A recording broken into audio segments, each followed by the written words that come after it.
Bien, pues muy buenas tardes tengan todas y todos ustedes. Agradecemos la atención que han prestado a la realización de esta conferencia de prensa, donde vamos a dar cuenta de la reunión que acabamos de sostener, encabezada por el presidente de México, licenciado Andrés Manuel López Obrador, con los padres y madres de los 43 estudiantes desaparecidos de la Normal Ayotzinapa, en donde estuvieron presentes los 4 integrantes del grupo interdisciplinario de expertos internacionales, las organizaciones, los colectivos que los acompañan, Fundar, Serapaz, La Chinolan, el Centro PRO, también la representación de las Naciones Unidas, en particular el titular que coordina las agencias del sistema y el representante de la oficina de la alta comisionada en materia de derechos humanos, y distintas personas, miembros del gabinete. Por supuesto, junto al presidente estuvo acompañándolo el secretario de Gobernación, la secretaria de Seguridad y Protección Ciudadana, el secretario de Relaciones Exteriores, el secretario de la Defensa Nacional, el secretario de Marina. Hubo, por supuesto, la presencia del señor fiscal general de la República y del titular de la Unidad Especial, Omar Gómez Trejos, para la investigación y litigación del caso de Ayotzinapa. Y fue una reunión difícil, dolorosa, porque, como lo hemos señalado desde un principio, fue el compromiso que asumió el señor presidente de la República desde antes de la llegada del gobierno. Hay que recordar las reuniones que sostuvimos en el Museo Memoria y Tolerancia en el proceso de transición, y cómo el primer acto de gobierno, el primer decreto que publicó el presidente de la República el 3 de diciembre, que surgió el 3 de diciembre, fue justamente el de la creación de esta comisión por la verdad y el acceso a la justicia en el caso de Ayotzinapa, que surge con el compromiso político, moral, ético y también como responsabilidad de nuestra función pública, el garantizar en estas investigaciones el conocer la verdad de lo sucedido, el conocer el paradero de los estudiantes, en encontrar y procesar a los responsables, partiendo de una premisa que señalamos desde el primer día, en el sentido de que la única verdad sobre la desaparición de los 43 estudiantes de la Normal de Ayotzinapa es que no había verdad alguna. Y un compromiso con los padres y madres de familia en el sentido de que siempre les vamos a decir la verdad, por dolorosa que ésta sea. No voy a repetir la intervención que tuvimos completa con los padres y madres de familia, no por la extensión, sino particularmente por los datos, los temas que están en estos momentos en un proceso de judicialización y de actos de carácter procesal que no queremos entorpecer. A ellos les dimos cuenta justamente de la situación en que se encuentra este proceso, pero sí quiero darles a conocer, pues, en primer lugar, las acciones que hemos desarrollado de manera estrecha, esto quiero destacarlo, con la Unidad Especial para la Investigación y Litigación del caso Ayotzinapa de la Fiscalía General de la República y con el Grupo Independiente de Expertos Internacionales, el GIEI, con quienes hemos tenido una relación de confianza y de colaboración muy importante, con la que pretendemos garantizar el derecho a la verdad que tienen los padres de los muchachos de Ayotzinapa, sus familias, la sociedad mexicana, siempre garantizando absoluta transparencia y acceso a la información. Por eso les vamos a hacer llegar en este instante, al término de la conferencia, toda la información, una información con las reservas de la ley, de la presentación que hemos hecho, y todos los anexos que también se les han entregado, diciéndoles además que toda esta información, como lo ha instruido el presidente de la República, se ha hecho pública ya en este momento y la pueden encontrar en la página de la Comisión, en la página de la Secretaría de Gobernación y, por supuesto, en la página del Gobierno de México. Yo quiero informarles, muchos de ustedes no conocen las líneas de trabajo y los avances que hemos tenido, y digo avances porque también esto quiero subrayar. Hoy hemos presentado un informe de avances de las investigaciones, estando conscientes de que todavía tenemos un trabajo, una tarea larga por delante. No estamos cerrando, como alguien lo ha señalado, en la investigación, sino al contrario, esa investigación continuará hasta que encontremos toda la verdad, encontremos a los muchachos y se castiguen los responsables. Los ejes de trabajo de la Comisión se han centrado fundamentalmente en 3 áreas: el acopio y procesamiento de la información, la ruptura del pacto de silencio y las labores de búsqueda de los 43 estudiantes. Hoy hemos dado cuenta que en materia de acopio y análisis de información, a la fecha hemos dispuesto de prácticamente las instituciones, todas las instituciones de la Administración Pública Federal y de otras organizaciones, como el caso del GIEI, la Comisión Nacional de Derechos Humanos, que nos ha permitido contar a la fecha con 41.168 documentos que están analizándose. La mayoría ya han sido analizados y sistematizados dentro de la investigación. La mayor parte de estos 41.168 documentos los ha proporcionado la Secretaría de la Defensa Nacional, más de 17,000 documentos en este caso, pero también ha sido el resultado del análisis de los archivos históricos de trámite, de concentración y de las áreas de inteligencia de la Defensa Nacional, de Marina, de Gobernación, del Centro Nacional de Inteligencia, de la Guardia Nacional, y contando también con el apoyo de otras instituciones de los estados, particularmente del Gobierno del Estado de Guerrero y la Fiscalía de esa entidad. Además de estos 41.168 documentos, hemos tenido acceso pleno al expediente del caso proporcionado por la Fiscalía General de la República, testimonios de sobrevivientes, análisis de comunicaciones telefónicas y análisis de los mensajes de personas claves.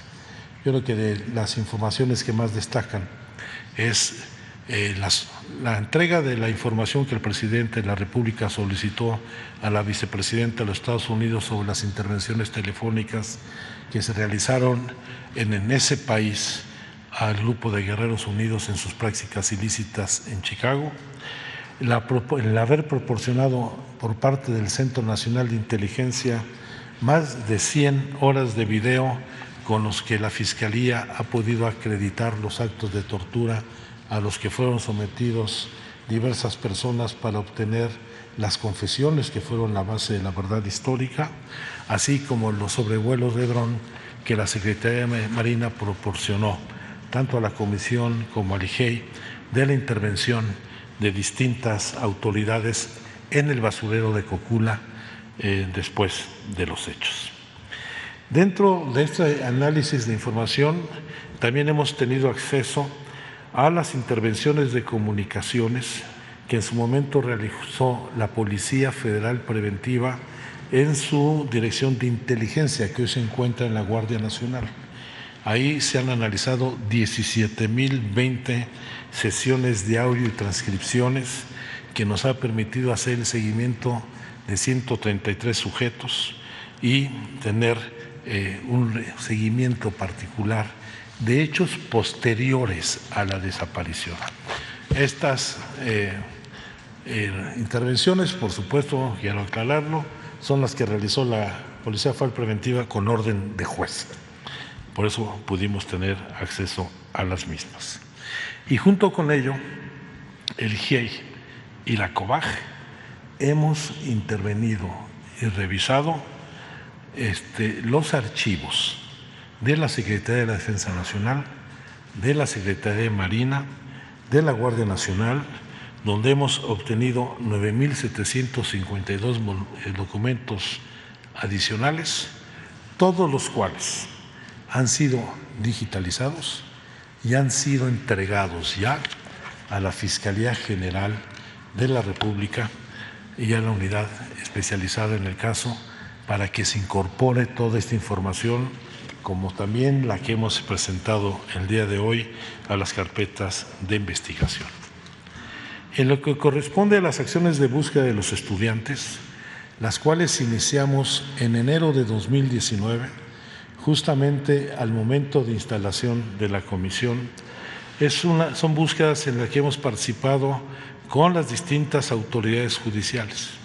Por supuesto, la mayor parte de ellas con la Unidad Especial de la Fiscalía General de la República, pero también con la Fiscalía de Desaparición de Personas de la Fiscalía General, la Fiscalía General del Estado de Guerrero, en donde eventualmente hemos tenido acompañamiento de las organizaciones que han acompañado a los padres y madres de familia desde un inicio y del equipo argentino de antropología forense.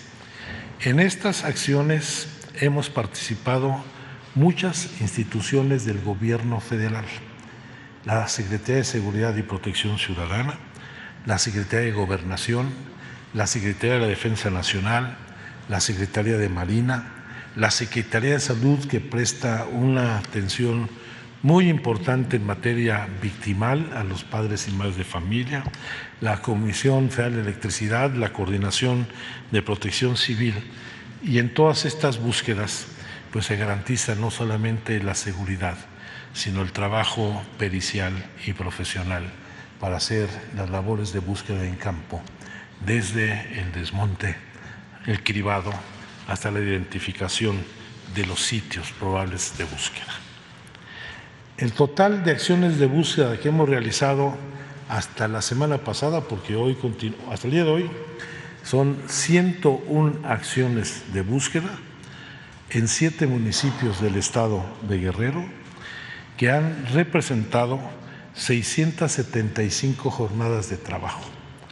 Es decir, de los 3 años y medio que llevamos en el gobierno, en los 50% de esos días ha habido búsquedas en campo, en la Sierra de Guerrero, en algunos lugares de distintas entidades, donde en estas acciones hemos tenido 17 hallazgos, 27 cuerpos recuperados, 32 indicios balísticos y prendas de vestir y numerosos restos óseos.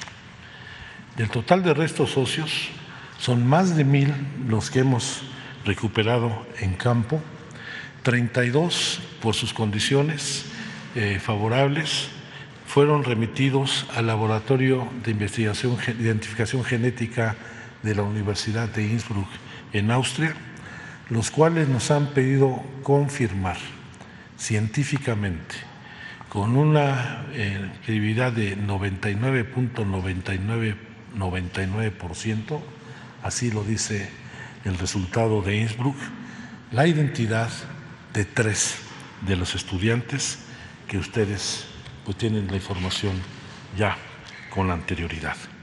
Se han enviado más restos, pero no se ha encontrado material genético suficiente para lograr su identificación, por lo cual se buscará, junto con el laboratorio de Innsbruck, otro sistema de identificación que por lo menos nos permita conocer el grupo familiar al que pertenecen los restos que no tuvieron el ADN suficiente. Bien, dentro de las acciones de búsqueda, y esto también yo quiero destacarlo, hemos solicitado al área de servicios periciales de la Fiscalía General de la República el análisis de todos los cuerpos encontrados entre septiembre de 2014 y 2020. Estamos hablando de 245 cuerpos que los colectivos de madres buscadoras en Iguala, familiares, las propias instituciones realizaron después de los hechos para tratar de identificar si dentro de estos cuerpos podría encontrarse el registro de alguno de los estudiantes desaparecidos. De los 245 cuerpos de Guerrero, se han obtenido, de acuerdo a la información que nos proporcionó la Fiscalía General de la República, 191 perfiles genéticos que ha permitido identificar a 30 personas, 16 de las cuales han sido entregadas a sus familiares, y señalar que no existió coincidencia en estos análisis con los estudiantes desaparecidos. Entonces van a ver en la siguiente gráfica todas las acciones de búsqueda. Estos son los sitios de fosas clandestinas y de cuerpos exhumados en el perímetro de Iguala y de Cocula, de otros municipios aledaños, en donde se ha hecho la intervención para que ninguno de los hallazgos que se han tenido desde 2014 a la fecha queden sin identificarse. Y en paralelo se han realizado labores de búsqueda en vida, con el apoyo, primero acompañando las iniciativas de los padres y madres de familia, pero también con el apoyo de la Comisión Nacional de Búsqueda y el Registro Nacional de Población. Permanentemente hacemos el análisis de 177 bases de datos de dependencias públicas e instituciones privadas, en padrones, en hospitales, en centros de reclusión e incluso movimientos bancarios, donde a la fecha no se ha encontrado ningún registro de actividades realizadas por alguno de los muchachos. En lo que corresponde a las acciones de ruptura del pacto de silencio, hemos obtenido testimonios, en todos casos voluntarios. Nosotros no somos autoridad ministerial, no somos autoridad judicial, somos una comisión de la verdad. Hemos logrado establecer comunicación y retomar testimonios de 115 personas vinculadas con el caso. 3 de ellos perpetradores liberados, 4 de ellos personas puestas en libertad por tortura, 15 de ellos privados de la libertad, 23 estudiantes sobrevivientes, 11 exfuncionarios y 59 testigos. Lamentablemente, en este proceso han fallecido o han sido ejecutadas 26 personas clave para obtener información. Estas personas fueron 14 integrantes de Guerreros Unidos, 3 familiares de Guerreros Unidos, 2 integrantes del grupo delictivo Gente Nueva, 7 testigos o involucrados que fueron activistas, funcionarios, policías, y dentro de ellos gente que venía proporcionando información significativa, como es el caso de Mario Casarrubias Salgado, quien encabezaba Guerreros Unidos y había iniciado un proceso de colaboración con esta comisión. Informo también que se ha mantenido, se ha mantenido todo el proceso de extradición de Tomás Herón, quien se encuentra en el Estado de Israel, con acciones de acompañamiento de la Secretaría de Relaciones Exteriores a la Fiscalía General de la República para que proceda a la extradición.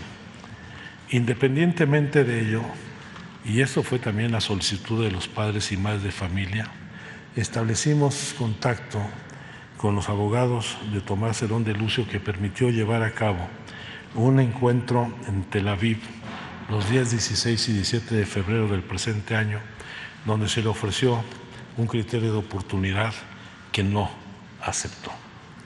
Sin embargo, hemos mantenido comunicación con sus abogados esperamos que pronto pueda avanzar un acuerdo de colaboración, no esperar al proceso de extradición y se allane a la legislación mexicana para encarar los delitos de que se le acusa y, en caso de colaboración eficaz, obtener algún beneficio de ley. Hemos informado someramente, ustedes lo van a ver en el documento que les vamos a entregar, los aspectos fundamentales del contexto en el que se da la desaparición de los estudiantes en Ayotzinapa. Evidentemente, tenemos en primer lugar un proceso de tensión y de disputa entre distintos cárteles delictivos en Guerrero.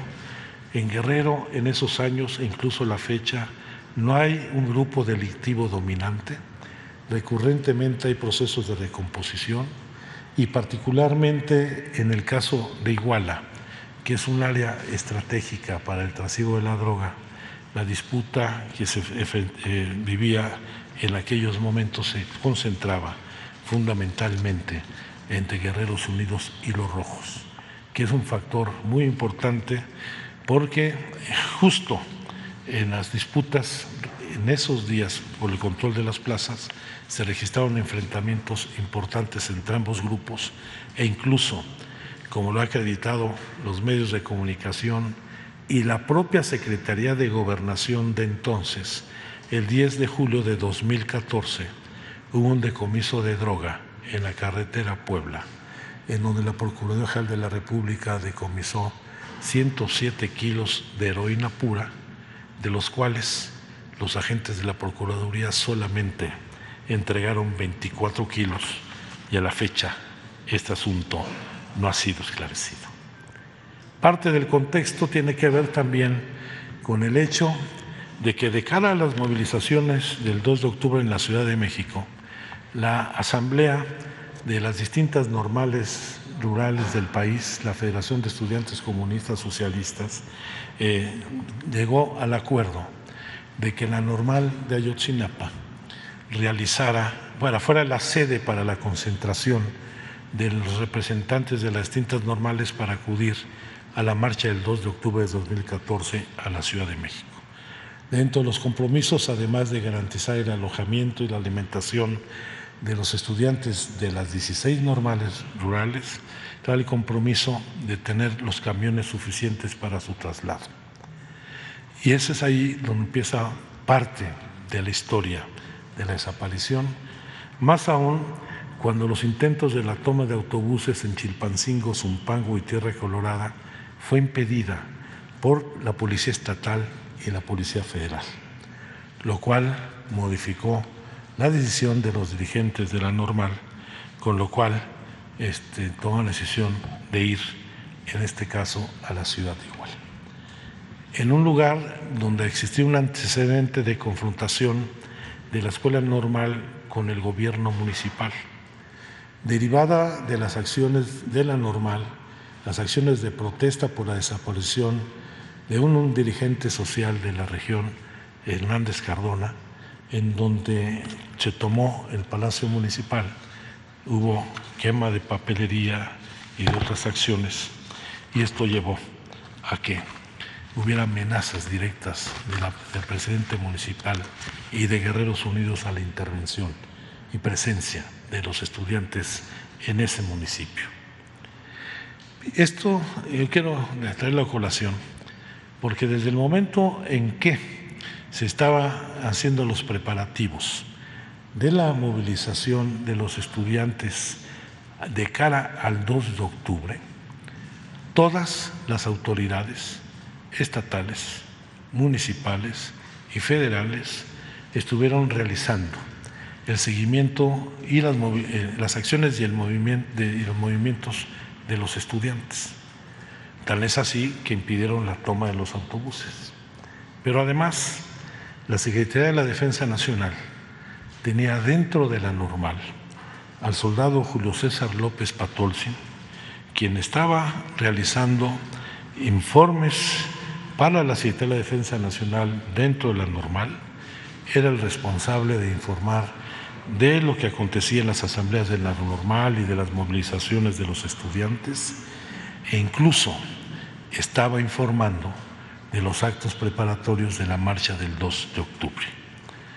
Este soldado López Patolsin, que estaba bajo el mando del teniente de infantería Marcos Macía Barbosa del 27 Batallón, su último reporte fue al filo de las 10 de la mañana de ese día y desapareció junto con los otros estudiantes sin que sus mandos hicieran ninguna acción para garantizar su integridad y su búsqueda, como lo establece el protocolo para militares desaparecidos, que de haberse aplicado hubiera permitido no solamente proteger la integridad y buscar al soldado López Patolzin, sino a todos los estudiantes.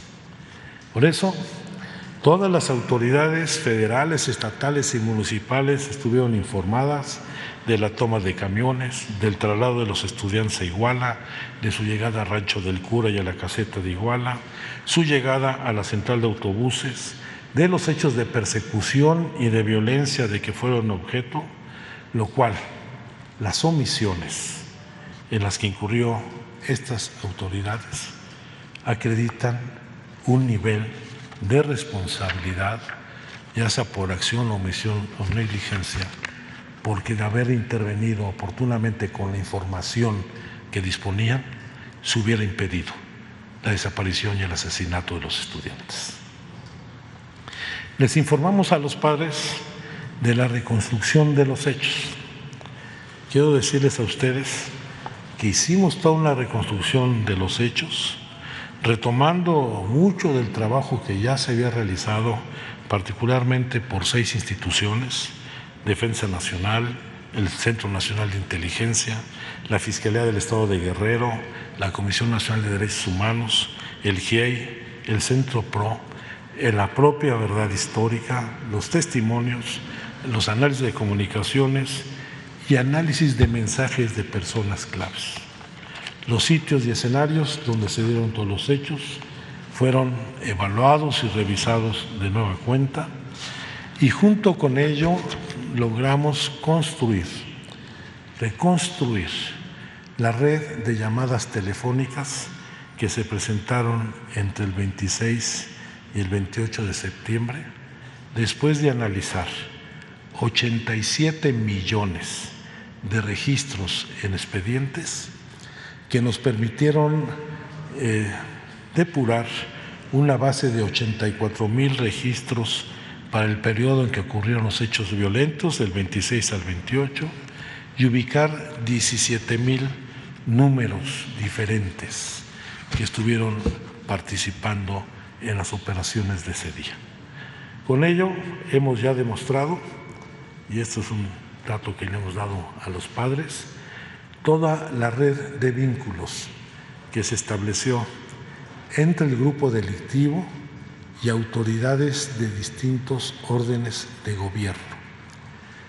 Y esto muestra con toda claridad cómo fueron operando en todo el proceso de persecución, captura y desaparición de los muchachos. Junto a ello, hemos tenido acceso a 467 capturas de pantalla que nos ha permitido reconstruir 37 conversaciones de 5 números telefónicos distintos entre 36 actores que participaron en los hechos y que se refieren a 35 personas adicionales. Estos mensajes fueron objeto de un análisis técnico y de contexto sobre sus contenidos, personajes y ubicaciones en tiempo, lugar y circunstancia, cotejándose con testimonios, documentos, llamadas telefónicas y declaraciones ministeriales y judiciales a fin de corroborar la información proporcionada. Es un esfuerzo técnico de información que llegó directamente a la comisión y que hoy hemos entregado formalmente a la Fiscalía General de la República, quien tiene, además de las facultades y competencias legales para hacerlo, las capacidades periciales e institucionales para valorar la veracidad de estos datos, porque son mensajes que nos abren nuevas líneas de investigación que facilitan el rompimiento del pacto de silencio, permiten ratificar la corresponsabilidad de distintos actores que participaron en la desaparición, y estamos convencidos por el cruce de llamadas. De estas llamadas, en 98 casos, hemos logrado obtener los metadatos de la misma, coincidiendo con las fechas. Hemos cruzado los mensajes con la red de llamadas telefónicas en horario y número telefónico que validan gran parte de estos mensajes y que esperemos pronto esté judicializada plenamente la información. Por supuesto, esta información hoy no se las podemos entregar, toda vez de que ya son parte de la carpeta de investigación y corresponde a la Fiscalía valorar su importancia, su veracidad y la conclusión de datos que pueden ser contundentes. Finalmente, dos aspectos presentamos con los padres. Toda la narrativa de los hechos, desde la salida de los estudiantes de la normal a Chilpancingo, Tierra Colorada y la decisión a Iguala, el traslado y llegado a Iguala, Rancho del Cura y la central de autobuses, la salida de la central de autobuses, inicio de la violencia y los actos de desaparición. Con estos datos, ahí nos va a faltar esa hojita que quitamos de la presentación los papás, se acredita plenamente la colusión y la intervención de autoridades de distintos órdenes de gobierno con los policías municipales de Iguala, Cocula, Huitzuco, Tepecuacuilco y, por supuesto, con el grupo delictivo de Guerreros Unidos para llevar a cabo la desaparición de los muchachos. Ustedes van a recibir textado el documento, es una disposición legal porque se trata de una carpeta de averiguación en proceso, en donde van a conocer parte de esta reconstrucción.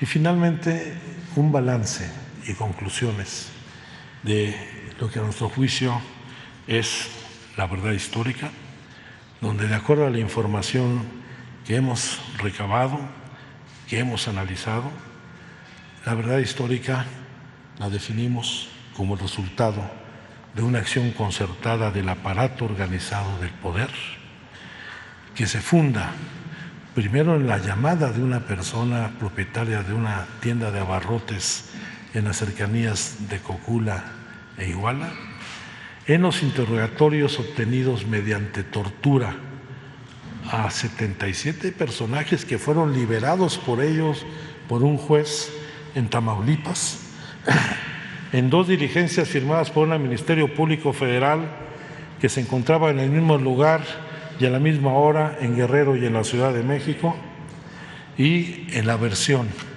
de la incineración de los estudiantes en el basurero de Cocula.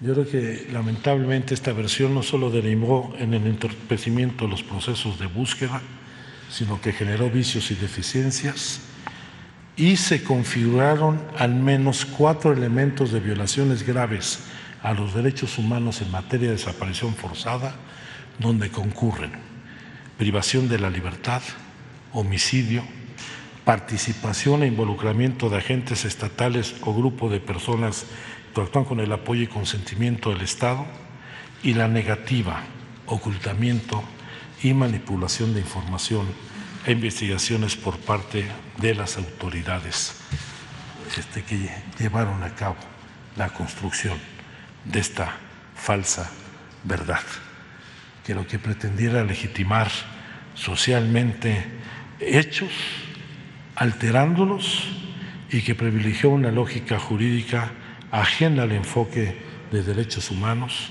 manipulando el sistema de procuración de justicia. Hay dos evidencias muy claras de ello, son los actos de tortura cometidos, por lo menos hasta ahora acreditados a 77 personas por funcionarios públicos de distintas áreas de gobierno y que privaron a su libertad. Esto ha quedado plenamente acreditado con las 50 horas de videos que entregó el Centro Nacional de Inteligencia a la Fiscalía.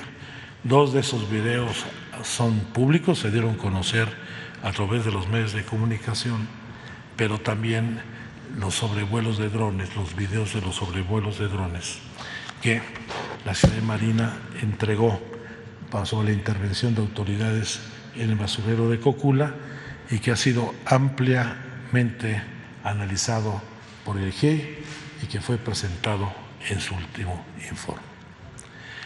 Sobre ello queremos presentar las conclusiones preliminares Y me gusta subrayar preliminares porque aquí no se cierra ninguna investigación. Primera, que la desaparición de los 43 estudiantes de la Normal Isidro Burgos de Ayotzinapa la noche del 26 al 27 de septiembre de 2014 constituyó un crimen de Estado en el que concurrieron integrantes del grupo delictivo Guerreros Unidos y agentes de diversas instituciones del Estado mexicano. Que autoridades federales y estatales de más alto nivel fueron omisas y negligentes, existiendo elementos de presunción respecto de alterar hechos y circunstancias para establecer una conclusión ajena a la verdad de los hechos.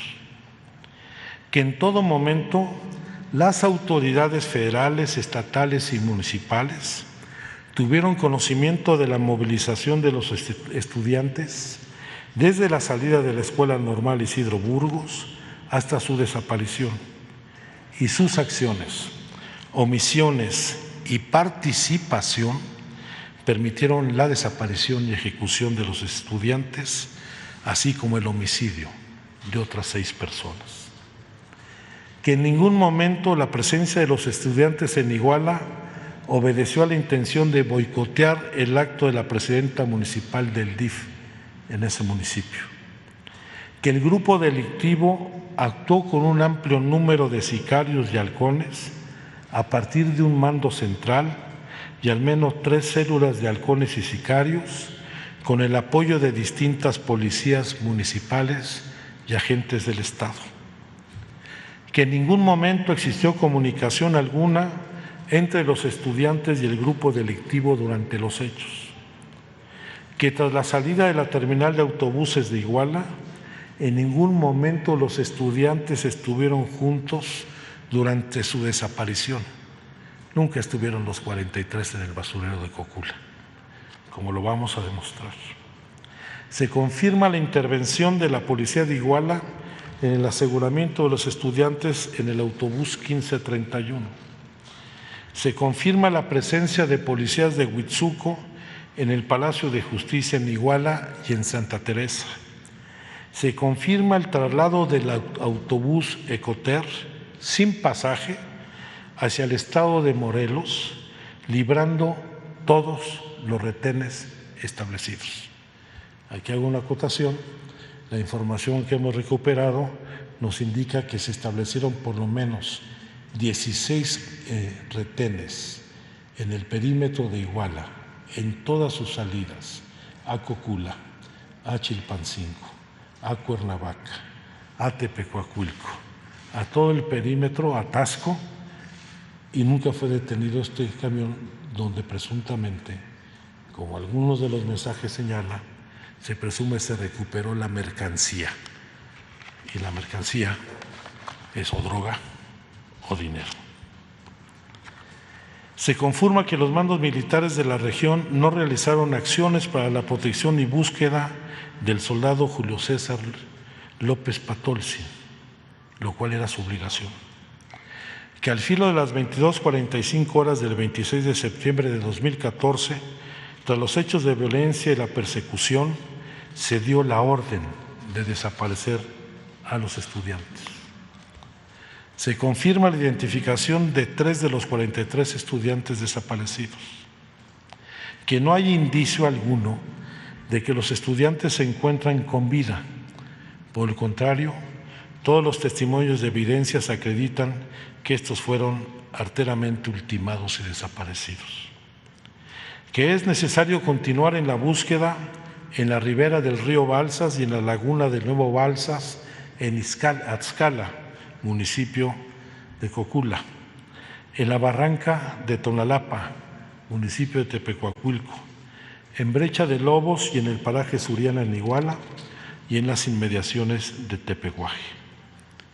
Existen elementos suficientes para que la Fiscalía General de la República inicie o continúe las indagatorias para el deslinde de responsabilidades en contra de 33 personas que hemos señalado y que están llevadas a cabo en estos momentos las diligencias judiciales correspondientes. Concluyo diciéndoles que la creación de la verdad histórica fue una acción concertada del aparato organizado del poder desde el más alto nivel del gobierno, que ocultó la verdad de los hechos, alteró las escenas del crimen, ocultó los vínculos de autoridades con el grupo delictivo y la participación de agentes del Estado, fuerzas de seguridad y autoridades responsables de la Procuración de Justicia en la desaparición de los estudiantes. En resumen, se trató de un crimen de Estado. La investigación continúa, la búsqueda de los estudiantes continúa. Corresponde a la Unidad Especializada para la Investigación y Litigación del caso Ayotzinapa el análisis de la información aquí proporcionada y, en su caso, proceder a su judicialización. Por parte de la Comisión Presidencial por la Verdad y la Justicia en el caso de Ayotzinapa, continuará con sus labores de investigación, búsqueda y coadyuvancia con la Fiscalía Especial y con el GIEI. Y como hemos insistido y como es la instrucción del Presidente de la República, no vamos a solapar ningún abuso, violación a los derechos humanos ni injusticia alguna. Todos los responsables deberán ser castigados.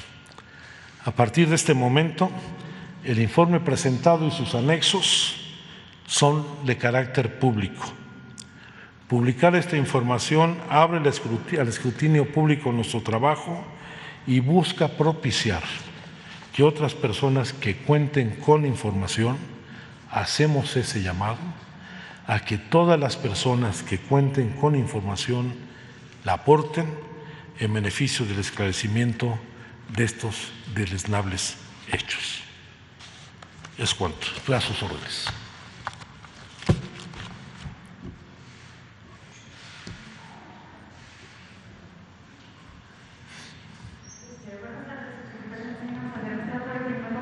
Me gustaría preguntarle, entre estas 33 personas a las que se solicita por parte de la FGR que lleve a cabo las investigaciones, saber cuántas de estas 33 personas, si se puede saber cuántas son autoridades municipales, federales, cuántos son elementos militares o de la Secretaría de Marina, gobernantes, tal vez el gobernador de Guerrero o incluso el mismo expresidente Enrique Peña Nieto, si está en la lista de estas 33 personas, y precisar nada más cuando habla de la hora en que se dio la orden de que se desapareciera, de la desaparición de los 43 estudiantes, si se tiene determinado de dónde partió esta orden, de qué nivel de gobierno, de qué nivel de autoridad, y pues saber en qué consiste la prueba pericial con la que se determina que a esa hora se giró esta instrucción y desde qué autoridad. Serían mis preguntas. La información justamente de quienes dieron esa orden es parte de la investigación judicial.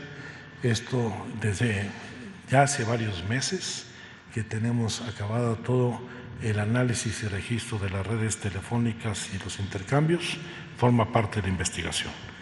De las órdenes que está procesando la Fiscalía, yo preferiría que es la Fiscalía quien tiene que dar la información, pero sí hay personajes de todos los sectores que mencionaste. Peña Nieto no.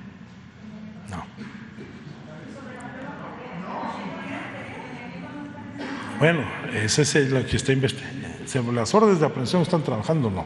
Sigue la investigación, por supuesto, que está realizando la Fiscalía en materia de quién construyó la verdad histórica y quién ordenó que ésta se implementara. No está, en esto no. Eso que se los dé la Fiscalía, por favor. También lo tiene la Fiscalía y lo está investigando. Quiero decir, no va a dar ningún dato vinculado con el proceso de judicialización y la información que se encuentra dentro de la carpeta, porque incurriría en responsabilidad. Subsecretario, buenas tardes. Emil Olivares de La Jornada. Preguntarle, habla de que el ejército tuvo conocimiento de la situación, incluso tenían a un soldado, digamos, infiltrado dentro de la normal. Si hubiera habido una actuación del Ejército o de otras autoridades al saber todo esto, ¿hubieran sido todavía capaces de salvar a los jóvenes, de dar con los responsables? ¿Qué pasó ahí? ¿Por qué no hubo actuación? Esa es la responsabilidad del teniente Barbosa, que tendrá que rendir cuentas de su omisión en garantizar la integridad física y la búsqueda del soldado Patolzin, que coincido efectivamente hubiera sido muy útil implementar el protocolo de búsqueda de militares desaparecidos para evitar la desaparición de los muchachos.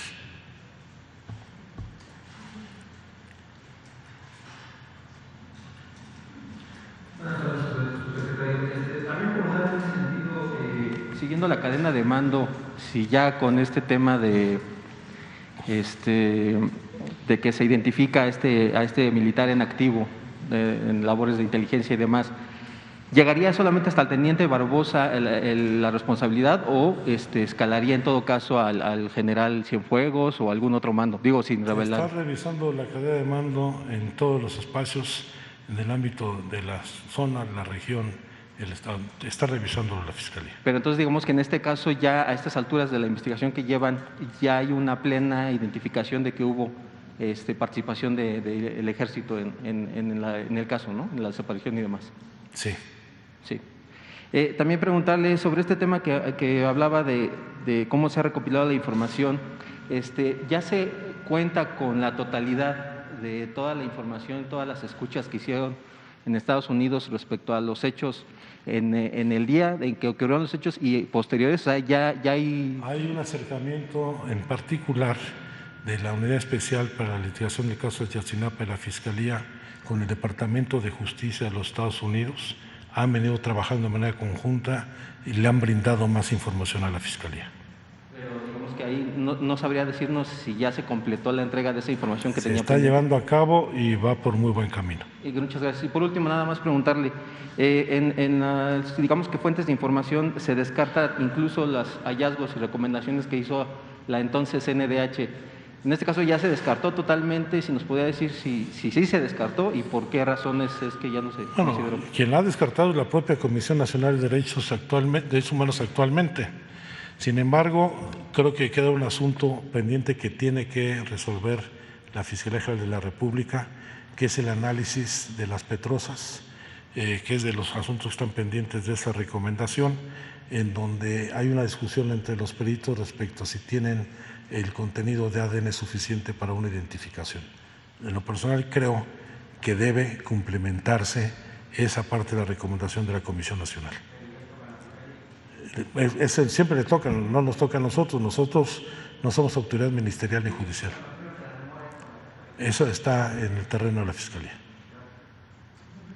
¿Sí?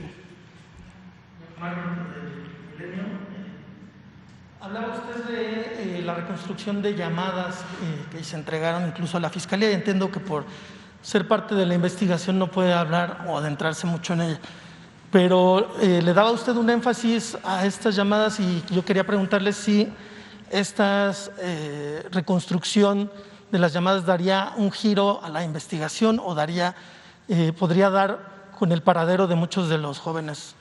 En el caso del paradero no, hay que recordar que fueron despojados de sus teléfonos celulares, incluso algunos teléfonos que les fueron despojados a los muchachos fueron utilizados posteriormente con otro chip, tienen el mismo registro del MEI, eso nos ha permitido ver que otros vínculos se desprenden de la gente que participó. ¿Y tendría la facultad la comisión de presentar denuncias o hacer la petición de la apertura de carpetas específicamente contra algunos funcionarios, por ejemplo? La información que proporcionamos a la Fiscalía como coadyuvantes hace que toda sea atendida y desahogada por la Fiscalía.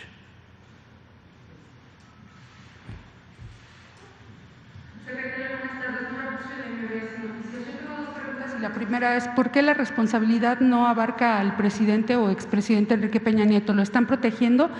Y segunda, la pregunta más común y a lo mejor la más difícil, ¿dónde están los estudiantes? ¿Cabe la posibilidad de que terminaran muertos en Morelos, en la zona caliente de Guerrero. ¿Dónde están si es que no los encuentran y han encontrado otras pistas? Gracias. Yo aprecio mucho la primera pregunta para esclarecer cuál es nuestra responsabilidad.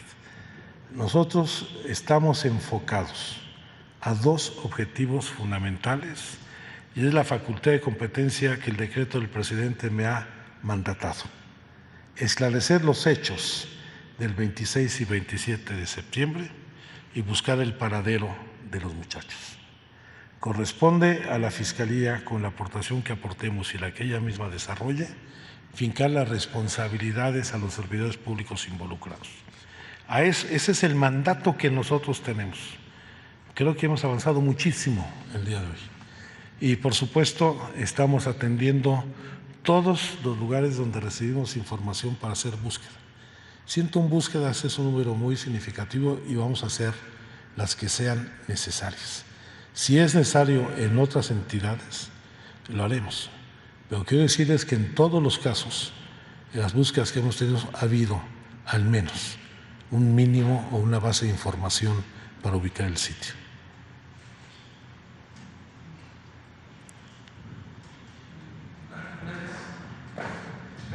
Jorge Botrón, del periódico La Razón. ¿Cuál fue, al principio de la conferencia mencionó que fue una reunión dolorosa con los padres y en las conclusiones menciona que hay muchos indicios de que los jóvenes pues no estén vivos? ¿Cuál fue la reacción de los padres al decirles esto? Y por otra parte, ¿qué sigue después de estas investigaciones? ¿Seguirá el GIEI o ya toma completo control la Fiscalía y el GIEI ya se va a ir? ¿Qué vamos a ver al respecto? Gracias. Nosotros queremos que el GIEI continúe con su trabajo de coadyuvancia. Ha sido muy importante su labor y esperemos se refrende su participación en todo el proceso de trabajo con la Fiscalía. Y la relación con los padres es del mayor respeto. Fue una reunión pues con mucha carga de dolor y de verdad, y respetamos mucho a los padres y de familia por la situación que enfrentan. El acuerdo que tenemos, que fue parte del informe, es que se les entrega el informe, se les dio el detalle, se llevaron el informe para revisarlo, lo van a discutir y tendremos una reunión próxima con el presidente de la República para conocer sus opiniones. El presidente básicamente dos mensajes dentro de su intervención. Por supuesto, el compromiso, la solidaridad, la sensibilidad con lo que están viviendo, por ratificar, por convicción, no solamente por obligación legal, nuestro compromiso con la verdad y la justicia para esclarecer estos hechos.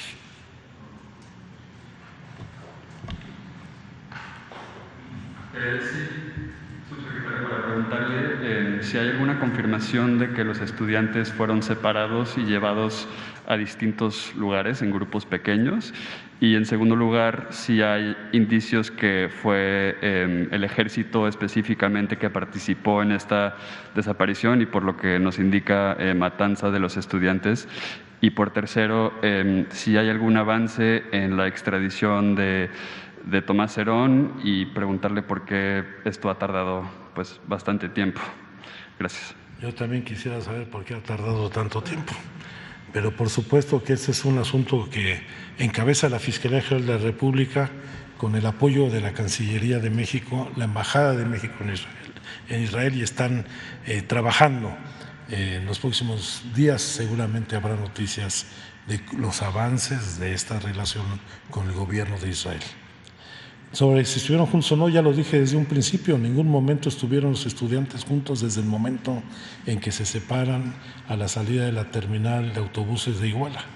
Y estamos hablando de que operaron células, por lo menos 3 células, 6 grupos, 3 células y un mando central en la tarea de la desaparición, en donde pues se fueron trasladados a distintos puntos, tanto que estaban en el Palacio de Justicia como estaban en la zona de periférico, y evidentemente pues no estuvieron juntos, lo que estamos confirmando. Sí. También con respecto a las reuniones que tuvieron en febrero con Tomás Herón, si tiene conocimiento qué fue exactamente lo que se le ofreció en este criterio de oportunidad, qué fue a lo que se negó el señor Tomás Herón. No, se negó a aceptarlo. ¿Y cuál es el ofrecimiento? Que diera información sobre la ley establece muy claramente cuáles son los requisitos para poder otorgar un criterio de oportunidad, que son beneficios por colaboración, por información fidedigna y corroborada con la autoridad judicial. Pues, yo espero que lo esté analizando todavía. Comenta usted como una conclusión que no hay indicios de que estén vivos ninguno de los 43 estudiantes. Eso era parte de lo que planteaba la verdad histórica, que los 43 habían sido asesinados. Yo no tomo en cuenta la verdad histórica. Permítame, lo que le quiero preguntar en qué medida entonces, pero una parte central esa, que habían sido asesinados, que habían sido incinerados. Bueno, lo que hay que preguntarle es, en ese punto central, son parecidos a lo que he concluido. No es ningún parecido. Que me dijera. No hay ningún parecido. La verdad histórica dice que incineraron a los 43 estudiantes en el basural de Cocula.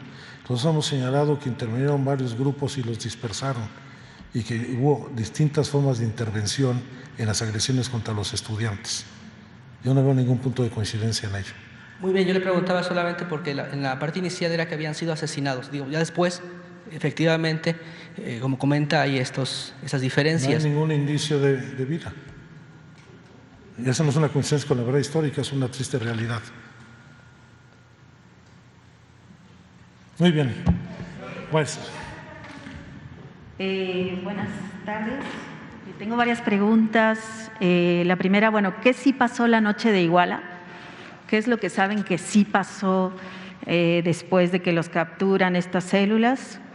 Lo otro sería, ¿cuál fue el papel de la Sedena, de la Marina, de la Policía Federal, de la Policía Estatal, de la PGR, de la CEIDO, de servicios periciales? O sea, que nos diga qué delitos se cometieron, de qué índole, qué crímenes se ocurrieron ahí, eso por una parte.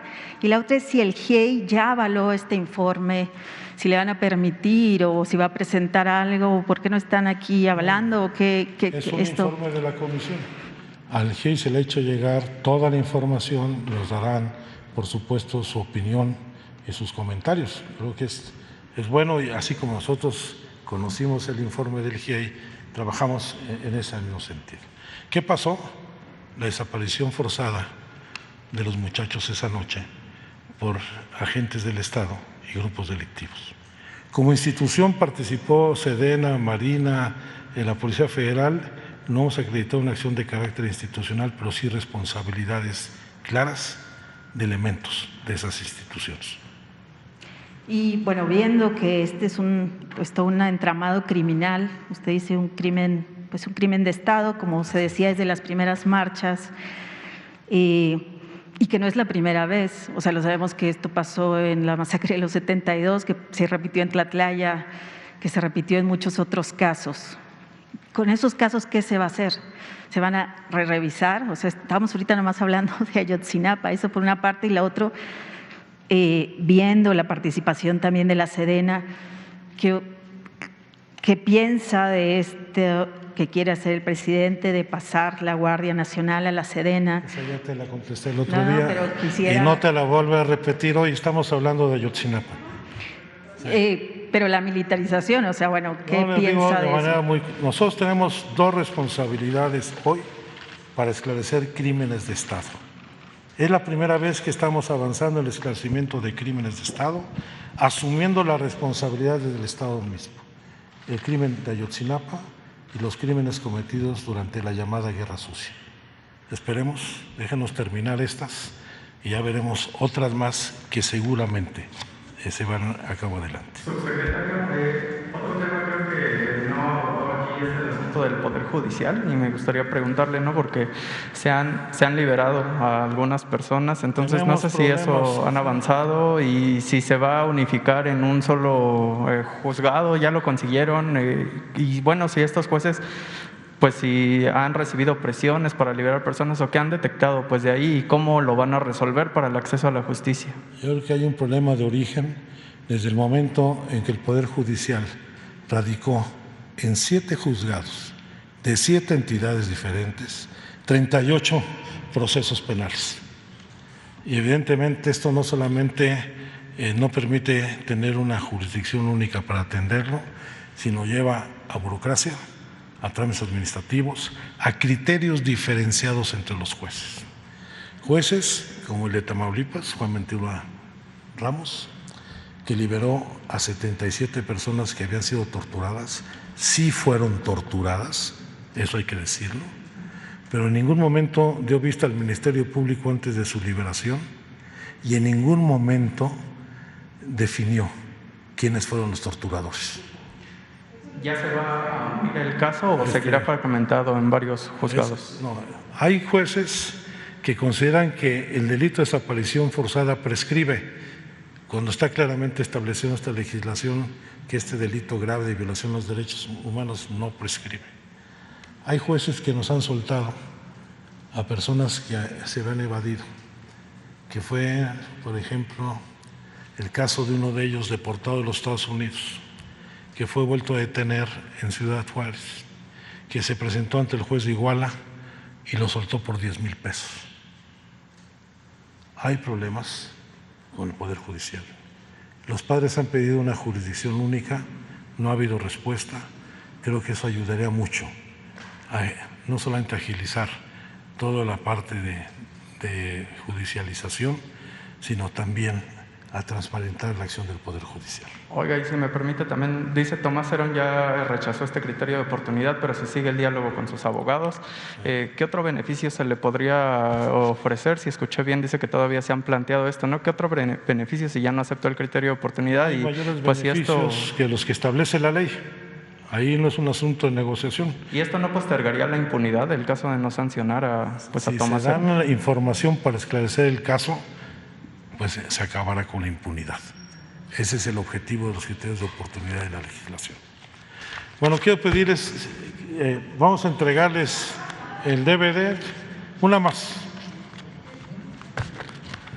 No, sí, el USB, perdón.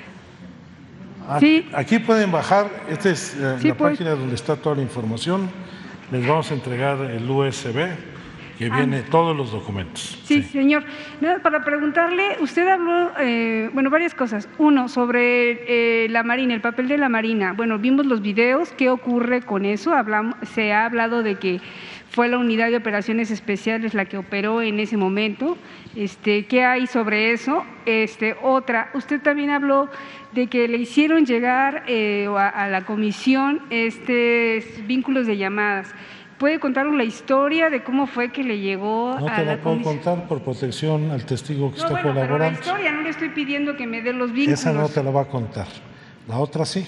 A ver. Todos los videos que encontramos en una investigación que hicimos el GIEI y la COBAG en los archivos de la Secretaría de Marina nos permitió acreditar la existencia de estos vuelos de dron. El GIEI ha sido muy claro en su último informe de la relevancia de estos hechos, donde se acredita efectivamente la presencia de la Unidad de Operaciones Especiales del Área de Inteligencia de la Secretaría de Marina. Estos videos y estas diligencias ya están en la carpeta de investigación. Y sobre la responsabilidad de la Sedena, hablaba usted de, por ejemplo, de este teniente, ya está siendo procesado. Esperemos que así sea, tanto por la justicia civil como también por la justicia militar, porque no cumplió con sus protocolos. ¿Y ya terminó de entregar la Sedena la información que requería? No. Estamos esperando que se nos haga llegar más información que hemos solicitado. Ok, gracias. Pues muchas gracias, que tengan un buen día, con permiso.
Gracias.